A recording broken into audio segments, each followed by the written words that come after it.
한국과 미국이 최근 소파 합동위원회에서 주한 미군 기지 12곳을 추가로 반환하기로 했습니다. 서울에서는 용산과 중구의 6곳이 반환되는데요. 해당 자치구에서는 환영의 입장을 내놓았습니다. 아직 한미 양측의 협의가 진행되고 있지만 환경 정화 문제에 대해서도 적극 협조한다고 밝혔습니다. 취재기자 연결합니다. 이주협 기자. 네, 보도국입니다. 네. 한미 소파 합동위원회가 이번에 반환 대상 미군 기지 가운데 12개 기지를 반환하기로 했는데 서울에서는 용산과 중구에 있는 부지가 포함돼 있다고요? 네, 그렇습니다. 한국과 미국은 지난 11일 소파 합동위원회 화상회의를 통해 12개 미군 기지를 반환하기로 했습니다. 이 가운데 용산구와 중구에 미군 기지가 포함됐는데요.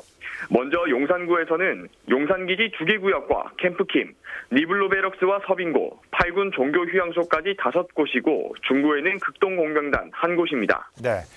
해당 자치구에서는 일제히 입장을 냈는데 먼저 용산구는 어떻습니까? 네, 어느 지역보다도 용산구의 반응이 뜨겁습니다.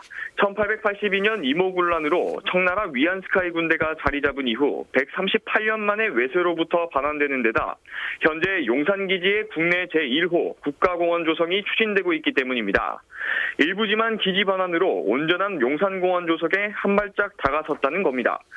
전체 기지 폐쇄 이후 반환을 추진할 경우 시간이 많이 걸릴 수 있는데 우선 국립중앙박물관 인근 스포츠필드와 기지 동남쪽에 있는 소프트볼 경기장 부지 등 2개 구역 반환으로 공원 조성에 속도를 낼 것으로 보고 있습니다. 현재 잔류가 확정된 드래곤힐 호텔과 헬기장은 이전 목소리를 높이기로 했습니다. 네. 용산구를 지역구로 둔 권영세 의원 역시 입장 자료를 냈다고요? 네, 그렇습니다. 138년 만에 첫 발을 뗀 용산기지 반환을 기쁘게 생각한다면서도 반환된 미군기지 활용 방안에 대해선 용산구와 조금은 다른 입장을 밝혔습니다. 스포츠필드와 소프트볼 경기장은 취지에 맞게 운동장과 공연장으로 조성돼야 한다는 겁니다.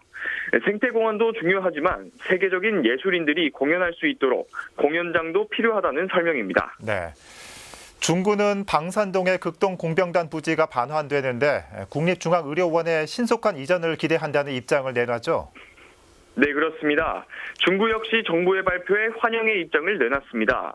반환되는 방산동 극동공병단 부지는 지난 4월 말부터 보건복지부와 서울시, 중구가 국립중앙의료원을 이전해 중앙감염병 전문병원을 추진하고 있는 곳입니다. 중구는 기지 반환으로 의료 컨트롤 타워의 기능과 역할을 수행할 수 있는 최적의 위치로 서울 도심과 북부 지역의 의료 공백까지 해소할 수 있는 국립중앙공공병원으로서 역량을 제대로 발휘할 거라며 국립중앙의료원의 신속한 이전을 기대한다고 밝혔습니다. 그렇군요.